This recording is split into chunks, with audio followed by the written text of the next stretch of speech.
No.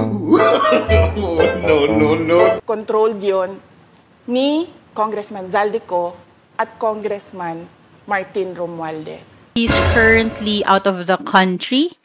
Nasa United States siya. Tumakas na si Zaldico papuntang Amerika.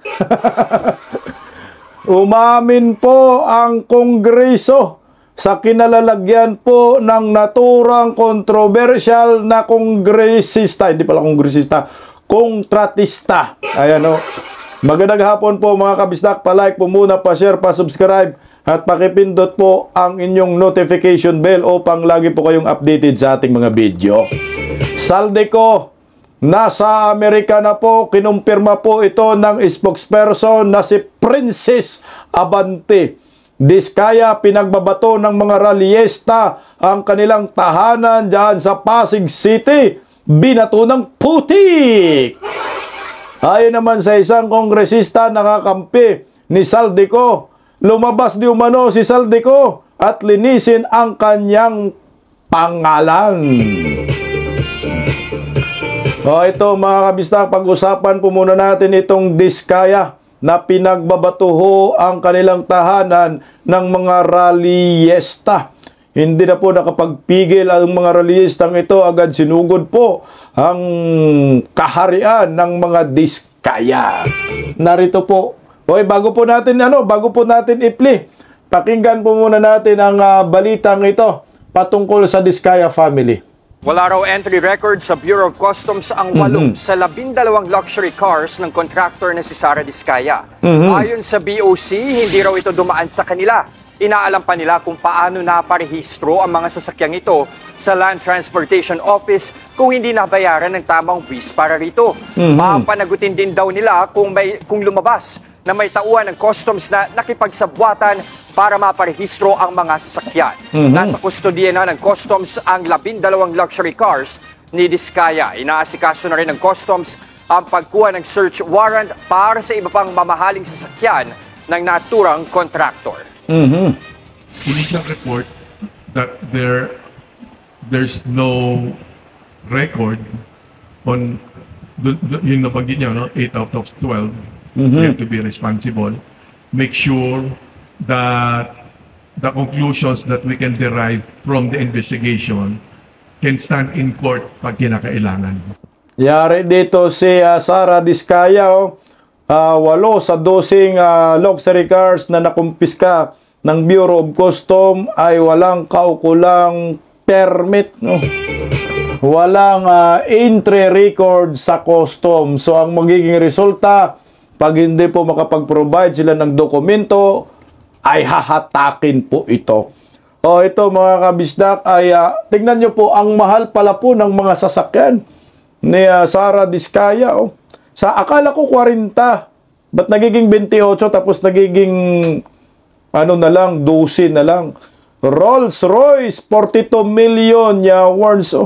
Mercedes Maybach, 22 million. Bentley, 20 million. Mercedes, ilan to? 20 million. Cadillac, nimal na mga sasakyan na to. 111 at ilan to? 11 million at 8 million. Dalawa pala ito, black and white. Range Rover, kano? 16 million. JMC, 11 million. Meron pang isang Range Rover Defender, 7 million. Mahilig ng rin sa 5 million sa yung isa. Ganun po. Kayaman itong pamilyang Diskaya ngayon, nabago po ang kanilang buhay dahil po sa, alam nyo na, DPWH. Pinagyaman po talaga siya ni Bongbong Marcos. Yung mga sasakyan nila, nakukuha nila yan 2022, 2023, hanggang sa kasalukuyang taon. Ganun po, 31 billion yung nakuha nilang kontrata sa Marcos admin. So yung iba doon palyado, papalpak, ayan, nakaipon po sila ng pira galing sa kaban ng bayan. Kaya ngayon ayan, nagalit ang mga rallyesta at sumugod po sa tahanan, kaharian ng mga Diskaya. Pinagbabato po ang gate na salamin. Ayan po, tinanggalan ko lang po ng audio. Baka pupula po tayo sa ating channel kasi medyo mabigat po yung mga sigaw nila dyan. Pinagbabato po ng putik ng mga rallyista nitong bahay ng pamilyang Diskaya. Napakaraming kumpanya siya pero suspendido na. Binawi na po yung lisensya eh. Ayan po, galit na galit yung ate. Oh, batuhin mo, isprihan mo. Inisprihan pa nga ho yan ng magnanakaw. Ayan oh. Magnanakaw daw si Diskaya. Ayan, grabe talaga mga rallyista. Oh. Gigil na gigil sa pamilyang Diskaya. Inisprehan pa yung gate, magnanakaw. Ayan oh. Ayan oh. Alam nyo po, wala po akong dyan, tutol sa ginawa ho nila ha, na galit kay Diskaya. Talagang nakakagalit naman ho talaga. Dahil nga po sa pagmamayabang nila na yung mayaman sila dahil sa DPWH at yung mga flood control nila, mga palpak. Ngayon ho, sana ho, wag lang po tayo dito tumutok sa pamilyang Diskaya. Kung tunay po kayong galit sa mga kurakot, sana po ay lumusob po rin kayo doon sa Kongreso. Meron din po pailan-ilan sa Senado. Meron din po sa Palasyo de Polvoron. Doon sana ho kayo. Nang hindi po kayo mapupulaan namin na kayo'y nagdadrama lamang at tinutukan agad to ng mga mainstream media. Paano na lang ho yung tunay na mga magnanakaw? Nasaan po ang mga ito? Kagaya po ni Saldico, na dapat po si Saldico po ay humarap dito sa bansang Pilipinas na ngayon po ay nagtago na. No? Ako sa akin sana mapanagot lahat at hindi lang po si Diskaya, hindi lang po selective yung inyong panawagan mga rallyista. Baka mga bayaran kayo ni Tambaloslos para ma-divert lang ang issue at makalimutan yung kaibigan niyang si Saldico na hinahanap na po ngayon ng mga kongresista. Nasaan ka na at gustong papaharapin diyan po sa kanilang hearing patungkol sa flood control na nagkaaway-away na nga po ang mga kongresista dahil kay Saldico. O, panoorin po muna natin ang balitang ito mga kabisdak. Narito oh. Ang kainitan naman sa Kamara matapos pagtalunan ng mga kongresista kung dapat bang ipatawag si Congressman Zaldico sa pagdinig tungkol sa anomalya sa flood control projects. Si Co, ang dating House Appropriations Committee Chairman, nang ipasa ang 2025 budget na may questionable insertions. Nasa frontline ng balitang yan, si Marian Enriquez. Kasi simula pa lang, mainit agad ang sagutan ng mga kongresista sa investigasyon ng House Infrastructure Committee tungkol sa anomalya sa flood control projects. Gusto kasing imbitahan ni Senior Deputy Minority Leader Edgar Erice, sina dating House Appropriations Committee Chairman Zaldico at dating Senate Finance Committee Chairperson Grace Poe. Sila ang in-charge sa Bicameral Conference Committee noon para sa 2025 budget kung saan nagkaroon umano ng insertion sa budget. Yung mismong pagpoproseso ng mga insertions na ito ay nanggaling sa kanilang mga tanggapan. Hindi nila kaya i-dispute yung sinabi ko na 2025 budget is the most corrupt budget ever passed in the history of Congress. So I second that motion, Mr. Chairman. Mr. Chairman. Pero pumalag dito si Manila 6th District Representative Benny Abante. I am objecting on the motion. I would like to know the reason why, because I would like to find out if we're going to invite them here, are we going to ask them questions? Are they going to answer it? Lalong nagkainitan ng magkasagutan sina House Deputy Speaker Janet Garin at Navotas Representative Toby Chanco. Under the name of Congressman Saldico, ang insertion sa BICAM as proponent siya is 13,803,693,000. And we do not want to invite him as a resource person. Mr. Chair, sorry. Comsec, can you show this? Para lang sabihin, Mr. Chair, with due courtesy. Wait, I have the floor. Yeah, i-correct I have ko the lang. floor. Yeah, but I have Mr. the floor. No, Mr. Chair. I have the floor. Just to, on the I have the record, floor. Dahil dyan, sinuspindi muna ang pagdinig. Pinagpaliban din ni Erice ang kanyang mosyon na imbitahan sina Co at Poe rito. Patitingnan daw muna niya kung ang 100 billion pesos na isiningit noong 2025 ay may ghost projects. Nang gumulong na ang interpelasyon, umamin ang sinibak na si Bulacan 1st District Engineer Henry Alcantara na siya mismo ang nagpanukala ng mga questionableng flood control projects na pinuna ni Pangulong Bongbong Marcos sa Bulacan. So walang politiko na involved dito. Kayo po ang nag-propose na ito. Yes, Your Honor.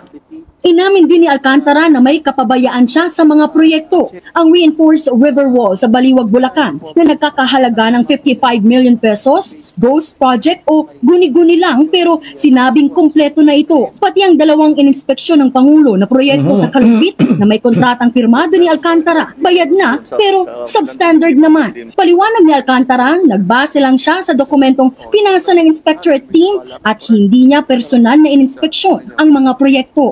Negligence on my part. Inamin ko po may kakulangan ako dahil I did not personally go to... Inaprubahan na rin ang motion ni Akbayan Party List Representative Shell Jokno na magkaroon ng full disclosure o sabihin ng mga miyembro ng Infracom kung may conflict of interest sila sa pagdinig. Yan ay dahil ilang kongresista ang dinadawit din sa mga proyekto. Bibigyan ng 5 araw ang mga miyembro ng Infracom na magsumite ng kanilang written disclosure. Itigil nyo na yan. Kayo naman mga kongresista, para kayo mga ugag eh. 100% conflict of interest yung ginawa ninyong investigasyon. Pinapatawag si Saldico, pinipigilan ho ninyo. Lalo na si Pastor Abante at si Garin. Ba't yung pipigilan? Nang malaman po ng taong bayan kung ano po talaga ang papel ni Saldico patungkol sa korupsyon. O ito, Erisi. Sabi mo, hindi mo babawiin at ipagpatuloy mo yung motion mo na dapat ipatawag si Saldico kung merong mapatunay na 118 billion may ghost projects dyan. Inamin na ng district engineer na may ghost projects. Alam niyo ho, mga kabisdak, itong ginawa ng mga kongresista, panakip-butas po ito. Nililihis tayo ng totoong may kasalanan eh. Bakit ayaw nyo po ipatawag itong si Saldico at manindigan ho kayo? Dahil malaki po ang papel ni Saldico pagdating po sa budget. Sinabi na po yan ni Vice President Inday Sara na si Saldico at si Martin Romualdez ay may kontrol ng pundo ng bayan. Hindi lang yan ngayong ginawa ni Saldico, kundi simula ng 2023-2024 hanggang ngayon 2025, ginawa na yan nila. Nakailang ulit na ba nagsasabi si Inday Sara patungkol kay Saldico? At bakit hindi ho ninyo pinapatawag? O ito, throwback tayo. Patungkol po kay Saldico, sinasabi ni Vice President Inday Sara Duterte. O ito. Inakusahan ni Vice President Sara Duterte, House Speaker, at isa pang kongresista ng pagkontrol umano sa national budget. Binanggit pa niya ang umano'y paghingi ng ilang kongresista sa parte umano nila sa 5 bilyong pisong budget para sa mga classroom noong 2023. Nakatutok si Sandra Aguinaldo. Ang budget ng Pilipinas ay hawak lang ng 2 tao. Hawak lang siya ni Congressman Zaldico at ni Congressman Martin Romualdez. Ayan. Yan ang aligasyon ni Vice President Sara Duterte sa ikalawang bahagi ng inilabas na video ng kanyang tanggapan laban kina House Speaker Martin Romualdez at House Appropriations Committee Chairman Zaldico. Dito ay dinetalya niya ang umano'y issue sa national budget na isasamit siya ng kanyang pagbibitiw sa gabinete ni Pangulong Marcos. Halos 2 buwan na ang nakalilipas. Noong 2023, may mga kongresista umanong lumapit sa kanya para humingi ng bahagi nila sa 5 billion pesos na nakalaan sa pagpapatayo ng classroom ng Department of Education. Nagulat ako kasi merong mga lumapit na miyembro ng House na humihingi. Hinihingi nila yung 5 billion, parte ng 5 billion na budget. Magkano ba ang amin dyan? So sinabi ko, hindi pwede ito. Kasi ang mangyayari nito, hindi magagawa ng Department of Education ang trabaho namin na mag-construct ng classroom. Nang hindi raw siya pumayag, lumobo ang budget sa 15 billion pesos sa aprobadong National Budget o General Appropriations Act. Pero yung idinagdag, yung 10 billion na yon hindi kontrolado ng Department of Education. Controlled yon ni Congressman Zaldico at Congressman Martin Romualdez. Ayan. Para naman daw sa taong ito, binawasan umano ng Kamara ng 5 billion pesos ang budget para sa classroom repairs ng DepEd at idinagdag naman sa classroom construction. Pero ayon sa bise, naglakip ang Kamara ng listahan kung saan itatayo ang mga classroom. Ayan, tingnan nyo ha. Matagal na yan sinabi ni Vice President Inday Sara tungkol kay Saldico at kay Martin Romualdez. Hindi pinapakinggan ni Bongbong Marcos. Yan ang totoo eh. Yung ginawa ni Saldico kay Vice President Inday Sara, ginawa rin ngayon na ayon sa isiniwalat ni Toby Chanco. O kay Inday Sara, lumapit sila Saldico sa kanya. Manghihingi ng kickback sa 5 billion pesos. Anong sabi ni Inday? Hindi pwede. Bakit kayo manghingi? Para yan sa classroom, building. So, hindi na pagbigyan na buwisit kay Inday Sara. So, ngayon ang ginawa, gumawa ng paraan. Nag-insert sila ng 10 billion pesos. Yan ang malinaw na insertion, 10 billion pesos. Para doon sa classroom. Ginamit nila Saldico yung DepEd para magkaroon ng pira. Yan ang tinatawag na budget insertion ng kongresista, congressional insertion. 10 billion, nasan yun? Sino maghati-hati nun? Saan napunta yun? O ito, sinasabi ni Toby Chanco, meron mga distrito, no? Merong mga distrito na nagkakaroon ng proyekto na hindi sila nag-request. Sino nag-request? Si Saldico. Ito yung mga dapat masagot ni Saldico. Na di umano, merong 13 billion direkta kay Saldico na pundo. At yung BHW na ang kongresista nun ay kanya namang pamangkin. Anak ni Christopher Ko, tama ba? Paano ho yun? Na kailangan po talaga magpaliwanag si Saldico. Inulit lang ni Saldico. Yung ginawa niya sa DepEd, ginawa niya rin po ngayon. Dito sa flood control, 118 billion pesos insertion. Saan po napupunta yun? At sino ang nakikinabang? Na dapat managot po nitong si Saldico. Ang tindi po ng paliwanagan niya dito, ha? Na hinahanap na po ng mga kongresista siya, nasan siya? Tingnan mo, ha? Insertion, 118 billion. Di umano, ha? At yung pisiniwalat ni Toby Chanco, dapat ipaliwanag niya yun. Flood control, dapat ipaliwanag niya. Dahil meron siyang kumpanya, Sunwest Corporation, at yung Highton sa kanyang kapatid, at yung kanyang mga pamangkin, kasama rin po sa construction company. Saan siya ngayon?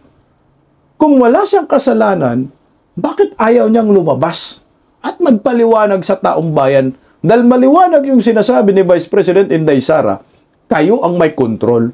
So ngayon, nung nagpalabas si Inday Sara yan, ang tapang-tapang niya kung ano-anong pinagsasabi kay Inday Sara, di case of budol, hinahanap yung 125 million daw, na ginastos naman ng tama. So ngayon, ipaliwanag nyo yung bilyunis na pira ng bayan na hanggang ngayon na hindi po mapalipaliwanag ng mga kongresista na galit na nga ho si Kung Ungab dito. Na kahit yung ano niya, kahit yung kanyang kakamping kongresista na si Valeriano, hinahanap siya. Ang sabi na, ano ka, lumabas ka, sumagot ka. Pakinggan natin po itong sinabi ni Valeriano. There are reports circulating around social media right now about Congressman, about Representative Saldico. Are you aware of these reports, sir? And of course, you are an insider. Would you know where he is at the moment? I've heard of that, and I've seen it in the social media.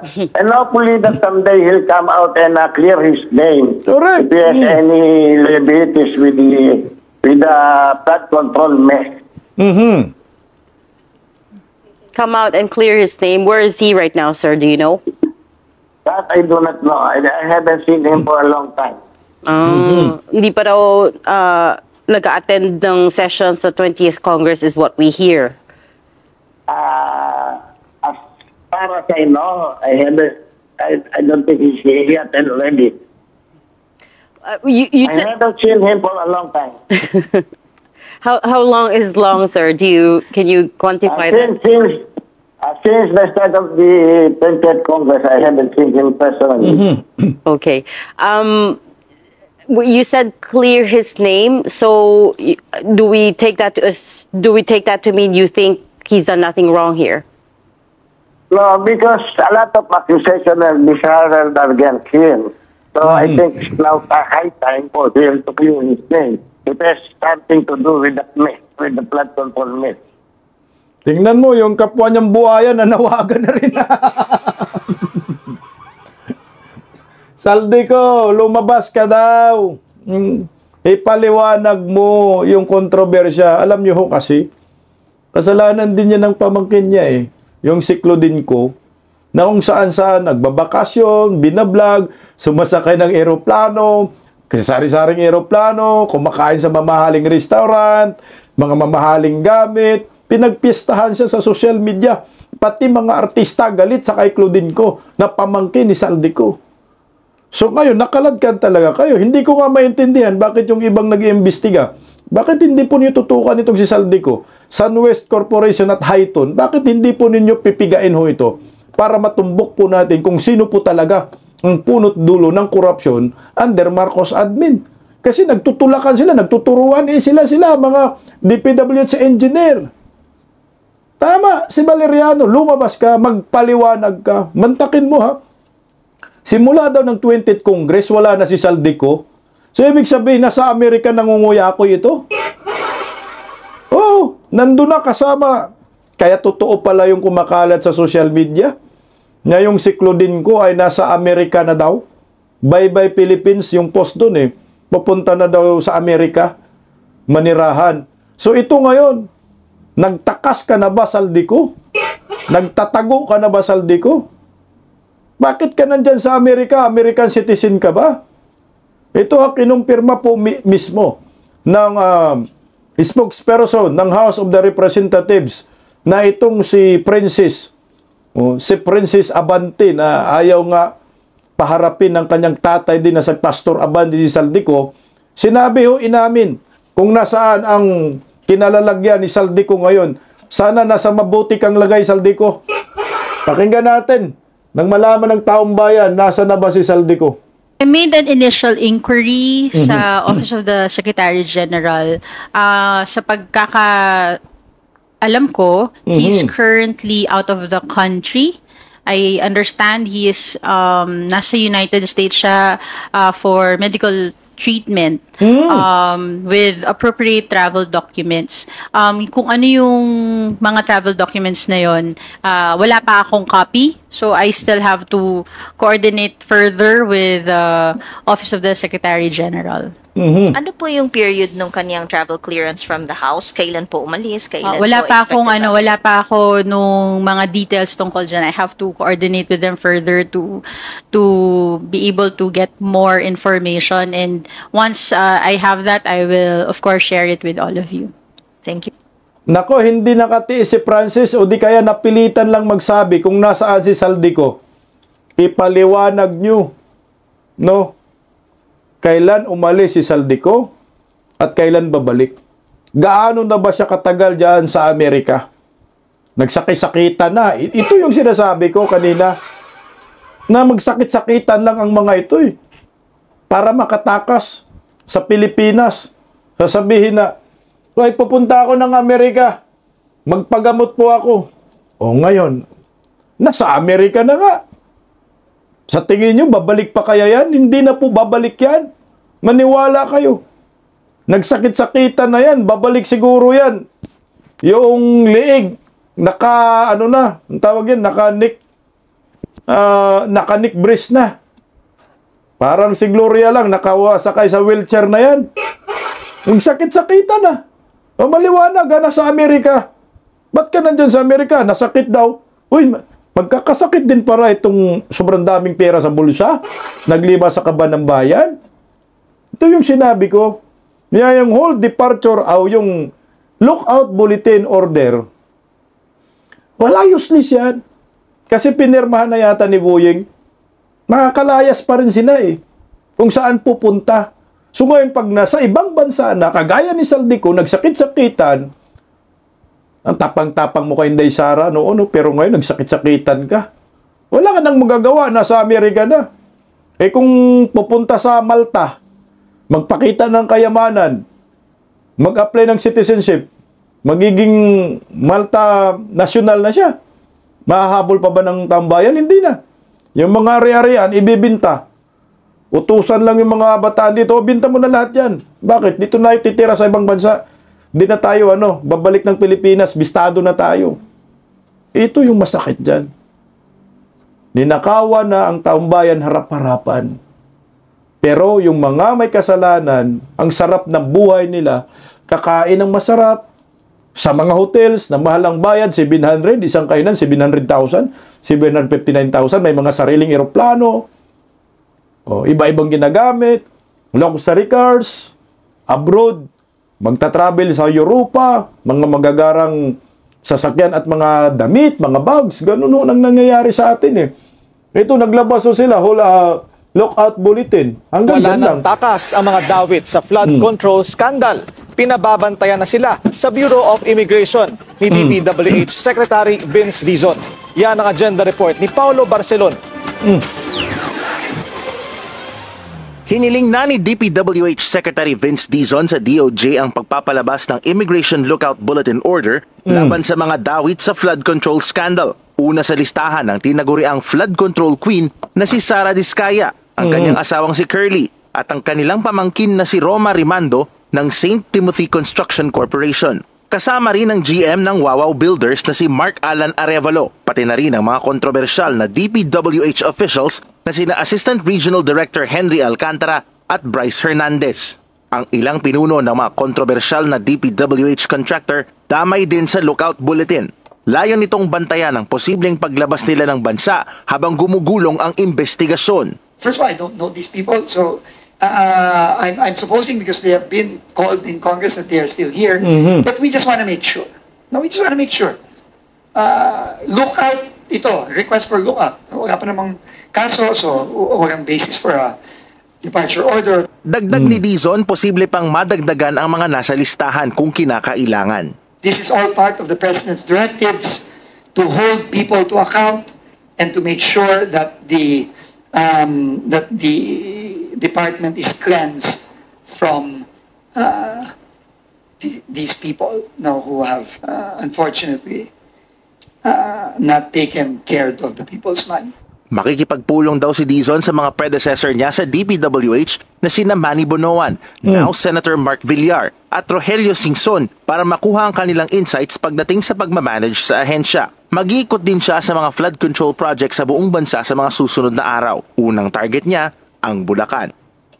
Lookout bulletin. O nasa na si Saldico? Nasa Amerika na. Useless yan. Hold departure order. Anong walang kaso? Puta, sandamakmak na nga na investigasyon Oo nga, walang kaso. Pero putsang ina, lagyan naman natin ng ngipin yung batas natin. Baka pwede i-hold mo. Dahil merong issue sa korupsyon, bilyon-bilyon. Sa Indonesia, galit na yung mga tao dun Tayo, wala, okay lang. Hanggang hanggang lookout bulletin pa tayo. Dapat itong si Saldico, pauwiin na po yan. I-deport po yan dito sa Pilipinas na magpaliwanag at ikanta niya yung kanyang mga kaibigan. Kung sino po yung kanyang mga kasabwat. Alam niyo po ba sinong kaibigan ni Saldico? Maliwanag, pakinggan natin kung sinong kaibigan niya. Top 3 friends in Congress. Well, personally, everyday kasama ko si Speaker. Every day nag-focus group discussion kami. Si DS JJ Suarez, Congressman Suarez, si Don Gonzales, Senior Deputy Speaker. Lagi yun namin pinaplano everyday. Nagpa-plan kami what's good for our country, what's good for Congress, what's good for our people. Los mo. Nagpaplano kayo araw-araw para sa kabutihan ng bansa. Anong pinaplano nyo? Ang pinaplano nyo, paano kayo makaubo sa kaba ng bayan? Sino mga kaibigan niya? Dong Gonzales, Tambaloslos. Sino pa? Si JJ Suarez. 4 sila. Magkakaibigan, panigurado, may mga construction company ang mga ito. Managot ka sa taong bayan, Saldico. At tayo naman, huwag tayong pumayag na magiging tanga lang tayo at patuloy lang po tayo magpapaluko. O ito, lookout bulletin ka. Naunahan ba kayo ni Saldico? Nasa Amerika na. Nangunguyakoy-kuyakoy na lang. At malamang, hindi na po yan babalik ng bansa. Bakit pa siya babalik? Para ipakulong niyang sarili niya. May bistado na siya Ako sa'yo, Saldico, kumanta ka rin, ituro mo si Tambaloslos o sino bang mga Poncio Pilato dyan na may kinalaman dito sa korupsyon sa ating bansa. 1.2 trillion Flood control pa lang yan. Paano yung mga buildings na sinasabi ni Inday Sara? Mga tulay, mga kalsada. Ano na po yun? Kalimutan na lang natin yan. Hindi ho po pwede. Managot dapat ang managot. Good luck na lang po sa ating mga Pilipino kung papayag na lang tayong makatakas itong si Saldico. Pilipinas para sa bayan.